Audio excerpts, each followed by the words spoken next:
Bonjour chers amis, dans cette vidéo captivante et espiègle, je vais vous expliquer pourquoi je n'achèterai jamais de Bitcoin. Et comme point de départ de notre réflexion, on va se baser sur la dernière chute du Bitcoin. Et vous allez voir que derrière cette dégringolade, il y a le fondement philosophique, dirons-nous, pourquoi je ne toucherai jamais à ces guignoleries.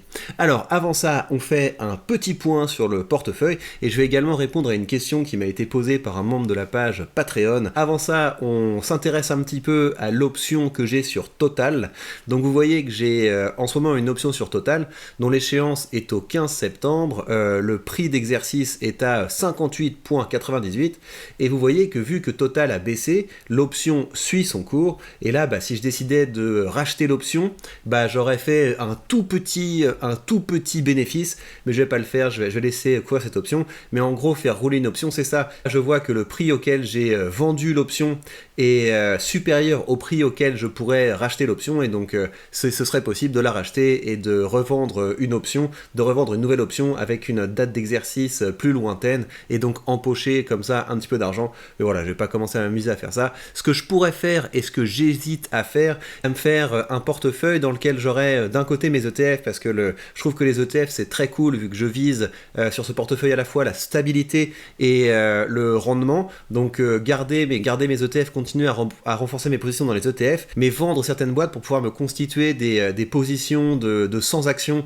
dans d'autres boîtes et avoir une partie du portefeuille qui est consacrée aux entreprises à dividendes sur lesquelles je peux faire des options et l'autre partie du portefeuille qui serait concentrée sur les ETF, ça pourrait être assez sympa. Je vais voir si je vais faire ça, mais voilà, je pense souvent à commencer à faire des options sur ST Microelectronics et je pense que c'est pas une mauvaise idée de rentrer sur ST Microelectronics vu qu'il s'est quand même pas mal cassé la figure. Si on regarde le dernier mois, ça a quand même pas mal baissé par rapport aux 50 là qu'il avait touché. Au niveau de la chaîne d'options, ça dit quoi? C'est pas très intéressant. Regardez ce que ça veut dire, c'est que si on vise un prix de 46 d'ici au 15 septembre, ce qui est pas impossible parce que ST Microelectronics peut se retourner, on empocherait quelque chose comme 23 balles, c'est pas intéressant. Donc on va voir. J'aimerais bien peut-être Air Liquide, ça me dirait bien moi, me constituer une position de 100 unités sur Air Liquide, qui est une boîte que j'ai envie d'avoir sur le long terme. Et là, si on regarde le 15 septembre, si on prend un petit peu de risque et qu'on vise les 165, on se fait 150 balles. Si on la joue plus soft, on peut empocher quelque chose comme 50 balles. Ce serait pas mal. Air Liquide, ça me dit bien. Peut-être que je ferai ça. Peut-être que je vais beaucoup élaguer mon portefeuille et me construire une position de 100 unités sur Air Liquide dans les prochains jours pour pouvoir bénéficier de cette belle boîte, du dividende croissant et des revenus grâce aux options. C'est une possibilité, en tout cas c'est quelque chose auquel je réfléchis. Alors, ceci étant posé, on va répondre à la question de Yanis.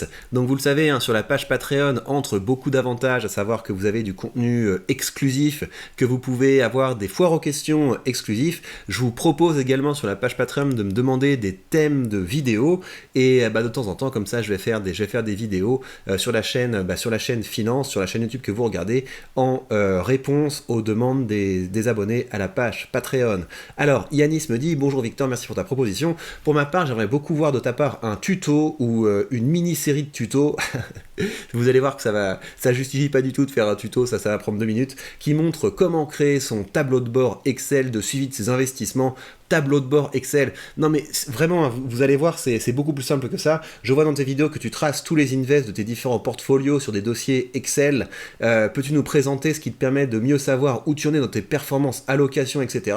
Peux-tu nous faire une vidéo qui explique comment tu as créé ton tableau de bord d'investissement sur Excel? Alors, mon tableau de bord, il est tout simple. Quand je reçois un dividende, regarde là, j'ai reçu des dividendes. Donc, par exemple, ça, iShares, JP Morgan, voilà, tu vois, je copie, bim, je mets dans mon Google Sheet. J'utilise Google Sheet parce que comme ça il est synchronisé avec mes différents ordinateurs. C'est pas Excel, c'est Google. Je reviens sur le portefeuille, je vois que le dividende est de 8,09 €. Bim, je le mets là. Du coup, là, ça me donne le total total, tu vois, ça me donne la somme pour le mois d'août. Je vois que la somme du mois d'août, c'est 141,58, et ensuite, bah, je vais noter pour le mois d'août qu'on en est à 141,58, et je ne regarde rien d'autre. De temps en temps, bah, quand j'atteins la fin d'un trimestre, là dans le trimestre en cours, on a juillet-août, donc je vais aller sur juillet-août, je vois que la somme c'est 447,47, donc ça veut dire que c'est le T3 2023, et je sais donc que pour ce trimestre, j'ai déjà touché 447,47, 447,47, et c'est tout, voilà. Je regarde aussi au niveau annuel, donc par exemple pour 2023, à ce stade, on a touché combien? On a touché 1804,37, donc on va noter ici 1804,37, bah on sait que ça c'était en 2020, ce que j'ai touché, ça c'était en 2021, 2022, 2023, et je fais pas de choses plus compliquées, et j'ai essayé plusieurs fois de monitorer plusieurs trucs, etc. Le truc c'est que je m'en fous complètement, je suis pas un comptable, j'ai un comptable qui bosse pour moi, donc je vais pas commencer à faire un boulot de gras de papier, quoi. Donc la seule raison pour laquelle je note les dividendes dans mon tableur, c'est parce que ça me fait plaisir. Donc de temps en temps, je me prends un petit café, hop, je vais sur mon courtier, je regarde le nombre de dividendes que j'ai reçus, je les copie et je les colle ici, c'est tout. Et je sais pas si vous avez besoin de vous abonner à des espèces de tableaux de bord d'avions de chasse, là où on va vous donner tous les trucs, t'inquiète, pour pouvoir monitorer ta performance. Je vous dirais même que je trouve que c'est ridicule. Si vous avez un portefeuille de moins d'1 million d'euros, c'est absolument ridicule de commencer à investir dans des trucs extrêmement compliqués. T'inquiète, tac tac, tu vas pouvoir voir la performance au détail, comparer à machin truc, etc.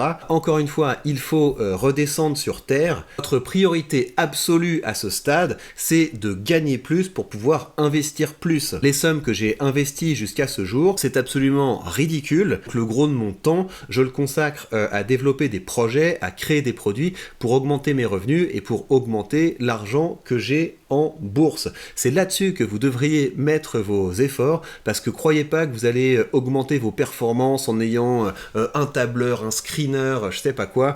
Utilisez des outils gratuits, faites les choses simplement, allez-y petit à petit et consacrez le gros de votre temps à augmenter vos revenus. Il n'y a pas de formule cachée incroyable qui me permette de monitorer mes performances.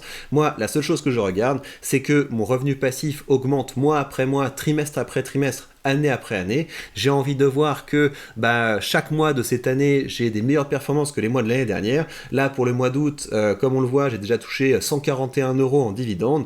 Au mois d'août de l'année dernière, j'avais touché 110 €. J'ai encore des dividendes qui vont arriver pour ce mois. Donc, c'est la seule chose qui m'intéresse. La performance qui m'intéresse, c'est ça. Et les gens qui vous disent que les dividendes, c'est pas important, etc., ils ont qu'à regarder les gens les plus riches du monde.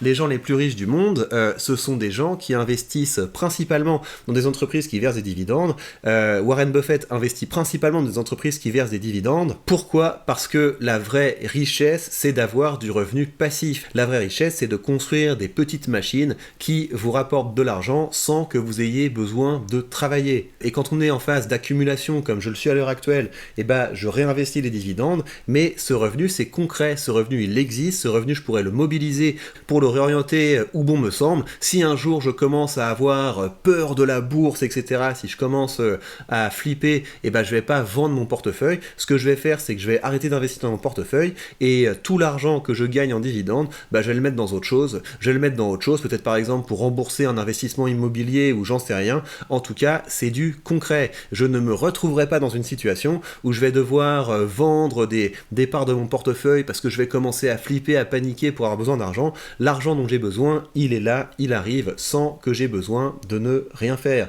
Donc c'est pour ça que la seule chose que je monitore, c'est ça. Je monitore le fait que mon revenu en dividende augmente. Et je vous rappelle, chers amis, que si vous voulez commencer à investir, pourquoi pas pour profiter du creux de marché. Vous voyez, là on est retombé en dessous des 15 000 de plus-value. On avait presque tapé 18 000, je crois, au moment des plus hauts. Donc c'est très positif que les marchés commencent à décrocher un petit peu. Ça veut dire qu'on va avoir à nouveau, enfin, des opportunités de rentrer dans certaines boîtes. Il y a déjà des opportunités qui sont dégagées, hein, des boîtes comme PayPal. Ça peut être intéressant, PayPal, de rentrer sur PayPal ou des... Moi, je rentre pas sur PayPal parce que ça paye pas de dividendes, mais Apple, c'est pas encore pour moi. Si Apple retombe aux alentours de 150, bah je pourrais rentrer dessus. Si Microsoft retombe aux alentours de 270 ou quelque chose, je pourrais rentrer dessus. Mais en attendant, bah je vais faire mes options sur mes boîtes de rendement et je vais continuer à investir dans mes ETF pour augmenter mon revenu passif. Donc je vous rappelle que si vous voulez commencer à investir, vous avez sous cette vidéo le lien vers le courtier que j'utilise, mon courtier DeGiro, mon partenaire à la liberté financière, et en suivant ce lien, vous bénéficiez de 100 retraites courtage remboursées à la fin de votre premier mois d'investissement, ce qui vous permettra d'ouvrir vos premières positions de façon tout à fait indolore. Alors ceci étant posé, pourquoi je n'investirai jamais dans le Bitcoin? Eh bien regardez, on a des articles comme ça, le cours du Bitcoin chute de 29 000 à 25 000 $ sur fond de rumeurs que SpaceX, la société d'Elon Musk, aurait vendu ses Bitcoins. Pourquoi est-ce que ce genre de headlines, pourquoi est-ce que ce genre de titres, ça me conforte systématiquement dans l'idée que c'est absolument ridicule d'acheter du Bitcoin, c'est absolument ridicule de faire du DCA dans du Bitcoin. Pourquoi faire du DCA? Vous allez faire du DCA dans une entreprise qui vaut quelque chose. L'intérêt du DCA, c'est quoi? Imaginez, vous faites du DCA dans Coca-Cola, par exemple. Quand vous faites du DCA dans Coca-Cola, vous savez que vous investissez dans quelque chose qui a des usines, qui a un nom de marque, qui vend des produits, qui a la capacité d'acquérir de nouveaux business. Par exemple, Coca-Cola a acquis, ces dernières années, ils ont acquis Costa Café. Donc quand on investit dans Coca-Cola, on investit dans quelque chose qui existe, quelque chose qui a des bureaux, quelque chose qui a des brevets, quelque chose qui a des usines, quelque chose qui envoie régulièrement des produits sur le marché avec des clients qui les achètent. Donc quand le prix, quand la valeur boursière d'une entreprise réelle, de quelque chose de concret baisse, et ben c'est vraiment les soldes. Vous pouvez vraiment acheter moins cher quelque chose, parce que vous avez la possibilité de vous dire, ben voilà, au regard des usines, de l'historique de Coca-Cola, au regard de ses revenus, au regard de ses finances, je pense que le bon prix de Coca-Cola, c'est ça. Et donc si Coca-Cola baisse, eh bien ça me permet d'acheter cette chose qui a une vraie valeur, moins chère que sa valeur réelle. Et en plus, vu que Coca-Cola verse un dividende, eh ben si je l'achète un peu moins cher, j'ai un rendement plus élevé. Alors que le Bitcoin, pas du tout. Quand vous investissez dans le Bitcoin, vous investissez pas dans quelque chose qui produit de la valeur. Vous investissez pas dans quelque chose qui a une valeur intrinsèque. Vous investissez dans un mème. Et la preuve de ça, c'est que vous êtes sur quelque chose qui ne repose que sur la confiance. Voilà. Vous avez des gens qui de temps en temps vont se dire, ouais, t'inquiète, le Bitcoin c'est le futur. On ne sait absolument pas pourquoi. De temps en temps, les gens vont commencer à paniquer. Oulala, si Elon Musk vend ses Bitcoins, c'est un petit peu moins le futur, etc. Mais moi, si demain on me dit Warren Buffett vend ses actions Coca-Cola, mais je m'en fous complètement. Qu'est-ce que ça change pour moi? Imaginons que le cours de Coca-Cola tombe à zéro. Ça veut pas dire que l'entreprise Coca-Cola ne vaut plus rien. Ça veut dire juste qu'il y a une partie du public qui arrête d'avoir envie de posséder des actions Coca-Cola, mais le titre de propriété que j'ai de Coca-Cola correspond toujours à une part de cette entreprise, correspond toujours à une part des produits qu'ils vendent, à une part de ses revenus, à une part de ses brevets. Donc on est vraiment sur quelque chose de concret. Ma décision d'avoir des actions Coca-Cola, c'est pas parce que je me dis ouais, j'espère qu'il va y avoir une hype autour de Coca-Cola et comme ça je vais pouvoir vendre un jour mes actions Coca-Cola à quelqu'un qui sera plus bête. Non, moi j'ai envie de posséder une part de cette entreprise parce que cette entreprise est capable de produire des choses qui ont de la valeur parce que les clients ont envie de l'acheter. Mais regardez le niveau de ces analyses. Il va falloir désormais attendre afin de savoir si la chute du Bitcoin s'arrête ici pour finalement remonter de nouveau après avoir trouvé les liquidités nécessaires sur le marché du trading crypto, une chute du Bitcoin que certains expliquent par les informations publiées par le Wall Street Journal qui indique que SpaceX aurait liquidé ses avoirs en Bitcoin, des informations qui restent bien sûr à vérifier, mais il n'en fallait pas moins pour faire chuter le cours du BTC, si bien que cette rumeur a fait paniquer le marché des cryptos. C'est absolument n'importe quoi, c'est le niveau des paris sportifs quoi. C'est acheter du Bitcoin, c'est le même niveau que le mec qui se dit ouais, petite pupuce étoilée, risque de battre plume blanche au Grand Prix de Vincennes, ça ne repose sur rien. Donc voilà, moi de temps en temps je vais continuer à vous expliquer pourquoi vous feriez mieux de mettre votre argent dans des actifs, parce que pour moi le Bitcoin c'est pas un actif, on fera croire ce qu'on veut, c'est pas un actif, c'est comme de l'or, voilà. C'est un truc, on l'utilise plus ou moins comme réserve de valeur. Et à la limite l'or, ça va quoi. Si vous voulez vraiment avoir un truc bête dans votre portefeuille, vous pouvez mettre de l'or en vous disant ouais, je suis trop malin, quand les marchés baissent, j'ai de l'or, etc. Moi, c'est le même délire, c'est pas du tout intéressant. Une mine d'or, peut-être, voilà, je pourrais investir dans une mine d'or, dans quelque chose de productif. Je pourrais investir dans Nvidia, voilà, pourquoi pas. S'il y a des gens qui ont besoin de puissance de calcul pour fabriquer leur machin, là, bah pourquoi pas, je suis prêt à leur vendre les pelles, quoi. Mais jamais je ne mettrai un centime dans cette bêtise. Voilà pour cette petite mise au point, chers amis. Il me reste à vous dire de prendre bien soin de vous, et on se retrouve très vite pour de prochaines news.